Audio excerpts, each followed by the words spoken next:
Students, welcome to Vishwesu class. आज मैं class 7th को पेरीमीटर एंड एरिया से रिलेटेड क्वेश्चन समझा रही हूँ।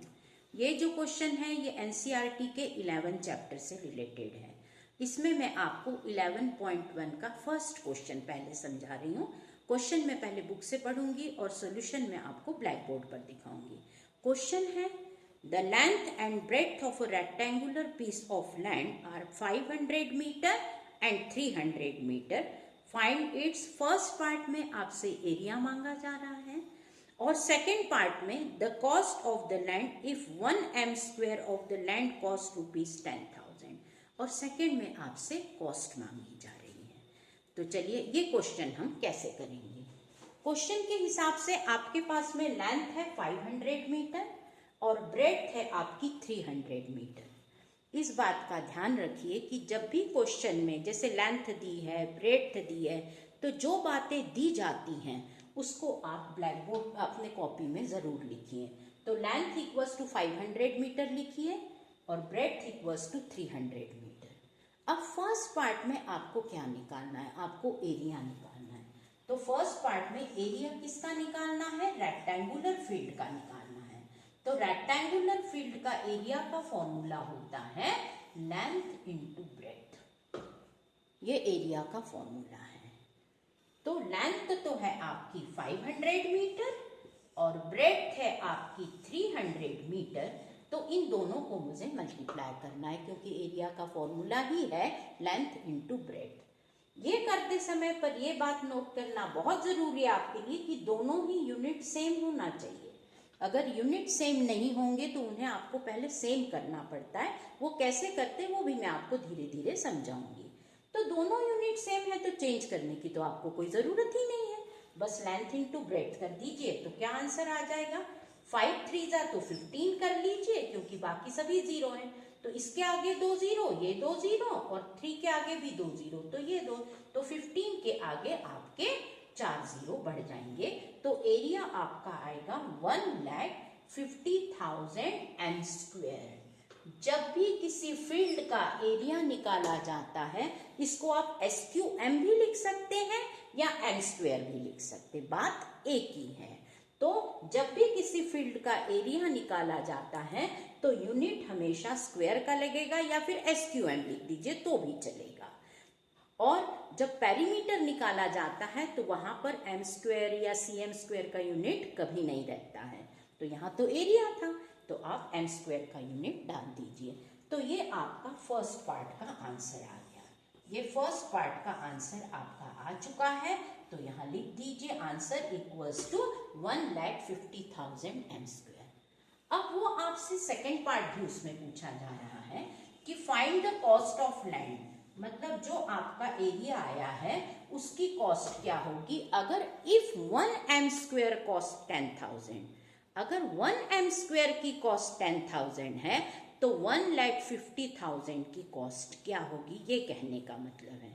तो यहाँ पर अब आप सेकेंड पार्ट लिख लीजिए। जब भी क्वेश्चन करते हो तो हर पार्ट को लिखिए, सेकेंड पार्ट आंसर यहाँ डाल दीजिए। अब आप क्या करोगे, आपसे उसमें 1 m स्क्वायर की कॉस्ट उन्होंने दे दी है। ये बात ध्यान में रखिए कि जब भी आपको वो वन पार्ट का क्वेश्चन आंसर बता के ज़्यादा का पूछते हैं तो हम हमेशा मल्टीप्लाई करते हैं। तो आप कैसे लिखेंगे इसमें, इफ 1 m स्क्वायर कॉस्ट कितनी दी है उन्होंने, इक्वल्स टू 10,000 रुपीज।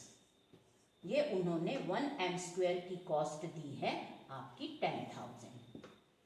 तो देयरफॉर आपको कितने की निकालना है, आपका एरिया कितना आया है 1,50,000। तो देयरफॉर 1,50,000 m स्क्वायर की कॉस्ट क्या होगी ये आपको निकालना है। जब भी 1 का बता के ज्यादा का पूछा जाता है तो आप हमेशा मल्टीप्लाई करोगे और ज्यादा का बता के 1 पार्ट का आंसर पूछा जाता है तो आप हमेशा डिवाइड करते हैं। ये बात भी आप समझ लीजिए कि कब आपको मल्टीप्लाई करना है और कब आपको डिवाइड करना है। इस क्वेश्चन के हिसाब से 1 m स्क्वायर की कॉस्ट तो उन्होंने दे दी है और आपसे 1,50,000 m स्क्वायर की कॉस्ट आपको निकालना है क्योंकि एरिया आपका 1,50,000 m स्क्वायर आ गया। तो आप कुछ मत करिए, 1,50,000 50,000 को आप इस डिजिट्स 10,000 से मल्टीप्लाई कर दीजिए।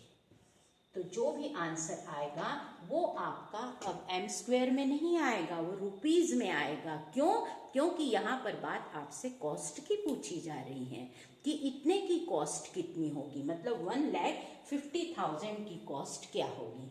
तो आप इंटू कर दीजिए। इंटू करते समय 15 बन जा तो 15 हो जाएगा, यहाँ के 4 जीरो और यहाँ के 4 जीरो, मतलब इस डिजिट के आगे 8 जीरो आगे बढ़ जाएंगे। ये बढ़ा दिए मैंने। तो बस आप कॉमा लगा लीजिए और आपका आंसर यहाँ पर लिख दीजिए। पर ये आंसर जो आया है ये रुपीज में आया है, इसका आपको ध्यान रखना है। यहाँ पर एम स्क्वायर या एम वाला यूनिट नहीं आएगा। ये जो सेकंड पार्ट आया है ये रुपीज लिखना इसमें ज़रूरी है। अगर आपने यहाँ एम स्क्वायर या कोई और भी यूनिट लिखा तो आपको टीचर कभी भी फुल मार्क्स नहीं देंगी। इस बात का आप ध्यान रखिए। एरिया निकाल रहे हो तो SQM लिखो तो भी चलेगा, m⁻² लिखा तो भी चलेगा।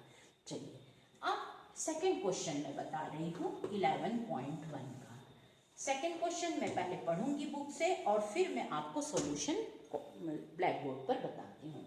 क्वेश्चन है find the area of a square park.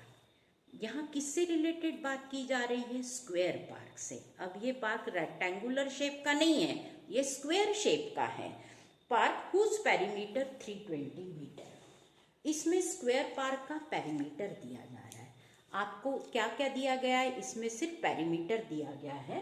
तो आप यहाँ पर शॉर्ट में लिखिए पेरीमीटर ऑफ स्क्वायर पार्क। एक स्क्वायर शेप बना दीजिए और इक्वल्स टू 320 मीटर। यूनिट लिखना बिल्कुल नहीं भूलना है, क्योंकि जब भी पेरीमीटर की बात होती है तो वहाँ स्क्वायर वाला यूनिट नहीं आता है, ओनली मीटर। आपके पास स्क्वायर फील्ड का पेरीमीटर है, पर आपसे मांगा जा रहा है एरिया। किसका area? Square field. Square field का एरिया का फॉर्मूला होता है साइड इंटू साइड। क्या आपके पास साइड है? बिल्कुल नहीं है। तो आप साइड कैसे निकालोगे? अगर आपके पास पेरीमीटर है तो पेरीमीटर को तो राइट हैंड में पुट कर दो और पेरीमीटर से रिलेटेड फॉर्मूला होता है 4 इंटू साइड। ये स्क्वायर का पेरीमीटर का फॉर्मूला है 4 इंटू साइड। जो भी बात वो आपको दे देते हैं, जैसे पेरीमीटर दे दिया है तो आप पेरीमीटर से रिलेटेड फॉर्मूला LHS में डाल दीजिए, और पेरीमीटर दे दिया है तो उसको RHS में डाल दीजिए। RHS मतलब राइट हैंड साइड और LHS मतलब लेफ्ट हैंड साइड। तो पेरीमीटर का फॉर्मूला तो 4 इंटू साइड है। तो 4 इंटू साइड मतलब साइड तो यही रहेगी और ये 4 इधर आके डिवाइड बन जाएगा। आप इक्वेशन कर चुके हो, क्लास 7th है आपकी, तो डिवाइडेड बाय 4 होगा तो साइड इक्वल्स टू हो जाएगी 320 को 4 डिवाइड करेगा तो साइड आ जाएगी आपकी 80 मीटर। साइड तो आ गई आपके पास में। अब आपको क्या निकालना है? एरिया निकालना। तो एरिया का फॉर्मूला आप लिख लीजिए। मैं साइड में लिख रही हूँ। एरिया ऑफ स्क्वायर का फॉर्मूला क्या होता है? एरिया ऑफ स्क्वायर पहले ऊपर लिख लीजिए। ये हर बात को आपको दिखाना पड़ेगा उनको कि आप क्या क्या निकाल रहे हो। Side into side. साइड कितनी आई है आपकी? 80। तो 80 इंटू 80 कर दीजिए। 80 इंटू 80 करोगे तो 8 8 जा तो 64, और इसका 1 0 यहाँ है, 1 0 मतलब 2 0 आगे बढ़ जाएंगे। 3 के बाद कॉमा लगा दीजिए। तो आपका जो एरिया आया है वो है 6400 एम स्क्वायर, क्योंकि यूनिट जो है वो आपका मीटर में था। और किसी भी फील्ड का अगर एरिया निकालना हो तो स्क्वायर का यूनिट लगाना कभी मत भूलिए। तो एरिया है आपका 6000 एम स्क्वायर। तो आंसर लास्ट मोमेंट पर लिख दीजिए। Answer equals to 6400 m square.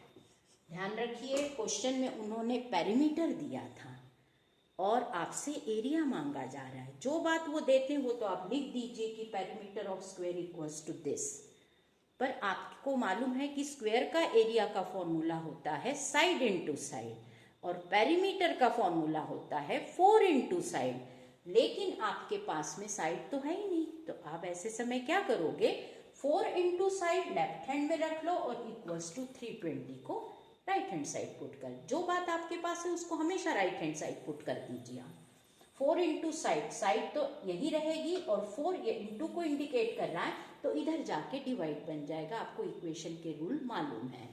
तो 320 को 4 डिवाइड करेगा तो साइड आ जाएगी आपकी 80 मीटर। साइड आ गई है, एरिया निकालना बहुत आसान, साइड इंटू साइड जो मैंने यहाँ पर करके एरिया ऑफ स्क्वायर लिखो क्योंकि आपको एरिया निकालना है। Side into side 80 into 80 6400 m square आपका एरिया आ गया है। तो चलिए आज इस वीडियो में मैंने आपको ये 2 क्वेश्चन समझाए हैं।